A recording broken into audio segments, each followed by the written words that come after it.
جب جھگڑے ہوتے ہیں تو کیا ہوتا ہے وہ سماعت فرمائے. بڑی پیاری حدیث پاک ہے یہ, در منصور کی جلد اول صفحہ نمبر 221 والیوم 1 پیج نمبر 221. اس میں آپ نے امام احمد مسند احمد سے, ترمذی کے حوالے سے, ابن ماجہ, ابن ابی داؤد, ان سب کے حوالے سے یہ روایت نقل کی ہے. کہتے ہیں حضرت معاذ بن جبل رضی اللہ تعالی عنہ حضرت حضور اکرم صلی اللہ تعالی علیہ وآلہ وسلم سے روایت کرتے ہیں, حضور نے فرمایا کہ جب کبھی لا تؤذی امرأتن, جب کوئی عورت اپنے شوہر کو ایذا دیتی ہے, بات چیت جھگڑا وغیرہ کرتی ہے پھر دنیا میں, الا قالت زوجته من الحور العین, جب یہ جھگڑا کرتی ہے دنیا میں, کچھ ہو رہا ہے, کچھ اپنے شوہر کو کچھ سناتی ہے باتیں, بھی وہ خاموشی سے, کچھ ہوتے ہیں جو خاموش رہ جاتے ہیں, کچھ ہوتے جھگڑا کرتے ہیں, تو جھگڑے وغیرہ نہیں کرنا چاہیے, تھوڑا بہت چلتا ہے. جب یہ سناتی ہے نا جب اپنے شوہر کو, تو یہ دنیا میں سنا رہی ہے, وہاں سے جو حوریں جو جنت میں ہیں اس کی بیویاں, جو اس کے نکاح میں آنے والی ہیں وہ بیویاں, وہ حوریں, وہ وہاں سے کیا کہتی ہیں, قاتلک اللہ, اللہ تجھے غارت کرے. یہ حدیث کے الفاظ ہیں, قاتلک اللہ, اللہ تجھے قتل کرے, اللہ تجھے غارت کرے. سبحان اللہ. اور آگے کیا کہتی ہیں, فَإِنَّمَا هُوَ عِندَكِ دَاخِلٌ, کچھ دیر کے لیے تیرے پاس آیا ہے, کچھ دیر کے لیے تیرے پاس, ایسے جھگڑے مت کر, کچھ دیر کے لیے ہے, دنیاوی حیات کے لیے ہے, اس کے ساتھ اچھے سے رہے, جھگڑے مت کر, اللہ تجھے غارت کرے. اب یہ بددعا نہیں ہے, ایک جو ہوتا ہے نا آپس میں سوتنوں کا جو چلتا ہے, سمجھ لیجئے ویسے ہی معاملہ. ان کی محبت یہاں پر بھی ظاہر کر رہی ہیں وہ اپنے شوہر, جو ان کا شوہر جنت میں ہونے والا, اس کی محبت وہ یہاں بھی ظاہر کر رہی ہیں. کہتی ہے کہ اللہ تجھے غارت کرے, اس سے جھگڑا مت کر, کچھ دیر کے لیے آیا ہے, بہت جلد تجھ سے دور ہو کر ہمارے پاس آنے والا ہے. بہت جلد دنیاوی حیات ختم ہوئی, موت آئی, اس کے بعد ہمارے پاس آنے والا ہے, اس سے جھگڑے مت کر, اچھے سے رہے. یہ حدیث پاک ہے, کسی گھر کی بات نہیں سنا رہا ہوں. میں اس سے کیا کہنا چاہتا ہوں وہ سماعت فرمائیں. میں نے یہ حدیث کیوں سنائی. آپ نے سنا ہوگا, کئی جگہ پر سنا ہوگا کہ دنیا جو ہے, زمین ہماری, اس دنیا سے آسمان, پہلا آسمان جو کافی اونچائی پر, کئی میلوں کا سفر, کئی سینکڑوں میلوں کا سفر, پھر 100 سال نے بتایا کہ ایک آسمان سے دوسرے آسمان کے بیچ میں اتنی طویل, اتنا لمبا فاصلہ ہے کہ گھوڑا سوار دوڑتا رہے تو 100 سال چلے جائیں تو پہلے سے دوسرے, پھر دوسرے سے تیسرے جانے کے لیے 100 سال, یعنی پہلے تو زمین کی ہی سالوں لگ جائیں زمین سے آسمان تک پہنچنے میں, پھر پہلے سے دوسرا, پھر یعنی ہزاروں میلوں, کروڑوں میلوں دور, کتنا دور ہے. 7ویں آسمان کے بعد پھر جنت, عرش کے پاس جنت, یعنی جنت جو ہے بہت دوری پر ہے. جنت اتنی اونچائی پر, جہنم اتنی ہی نیچے, زمین 7 زمینوں کے نیچے.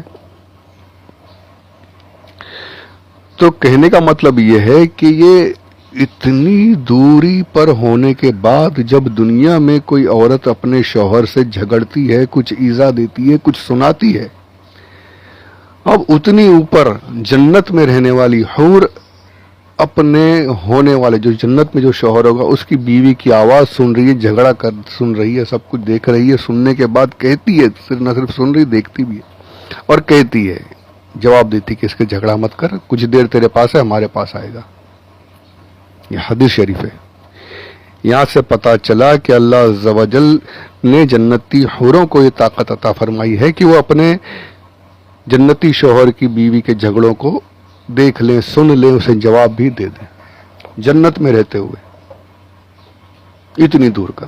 ارے جب جنتی حوروں کی یہ طاقت ہے تو پھر بتائیے کہ جو حوریں جس کے نور کے صدقے میں بنی ہیں, جس نبی صلی اللہ علیہ وآلہ وسلم کے نور کے صدقے میں ساری دنیا بنی ہے, جس نبی صلی اللہ تعالی علیہ وآلہ وسلم کے صدقے میں ساری کائنات کا وجود باقی ہے, اس نبی کی سماعت میں کیا کمی ہو سکتی ہے؟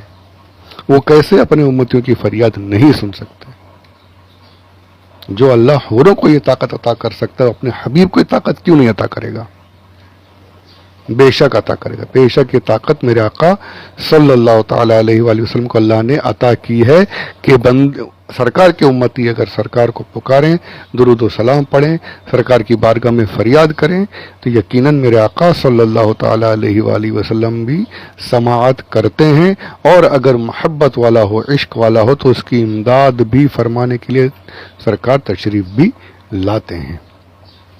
یہ اللہ نے قوت اپنے حبیب کو عطا فرمائی ہے.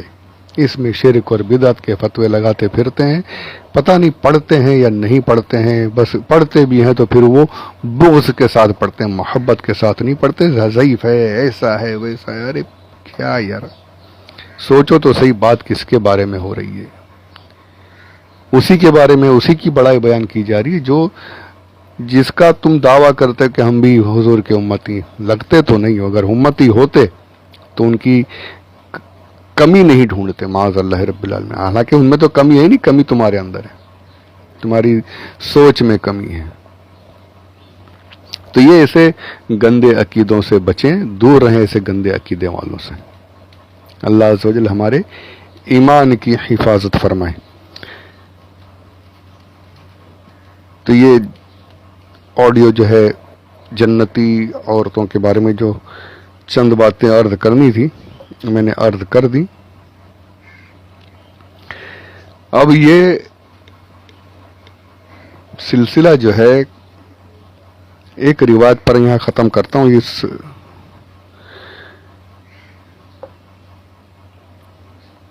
جنت میں آپ نے سنا کہ بولنے والوں نے یہ بھی بولا ہے، سنا ہوگا اپنے قرآن کی آیت پیش کر کے کہتے ہیں کہ حضور کو کسی کے بارے میں پتہ نہیں کہ وہ کہاں پر ہے،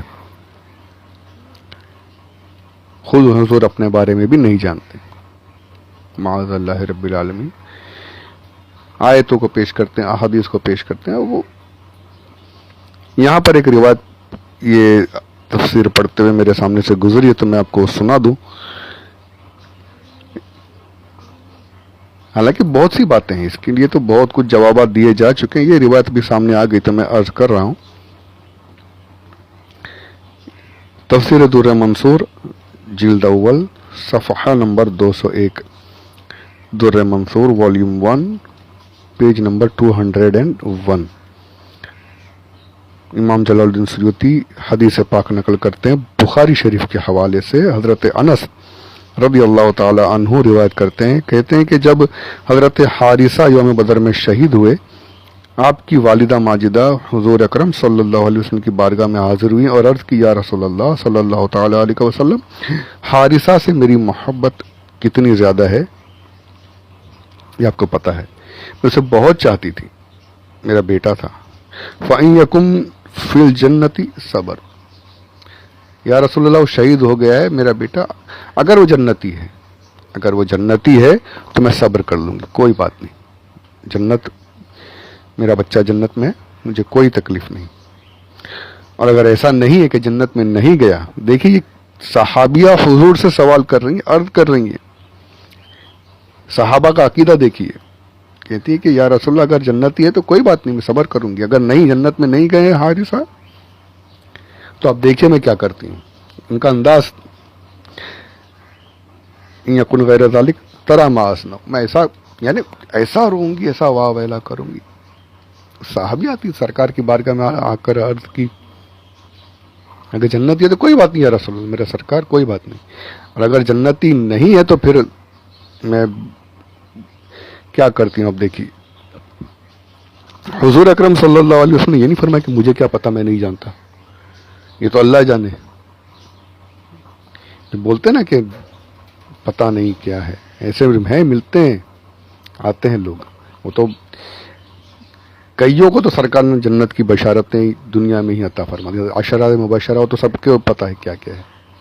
پھر بھی پتہ نہیں کیا ان کے دلوں میں، ان کے دماغوں میں گھسا ہوا ہے، سمجھ میں نہیں آتا یار. شیطان کے وسوسوں میں گھسے، اللہ ان کو شیطان کے وسوسوں سے باہر نکالے، صحیح ایمان عطا فرمائے اور ہمیں ان سے بچائے. جب تک یہ صحیح نہیں ہو جاتے. آمین بجاہ نبی الامین صلی اللہ علیہ وآلہ وسلم.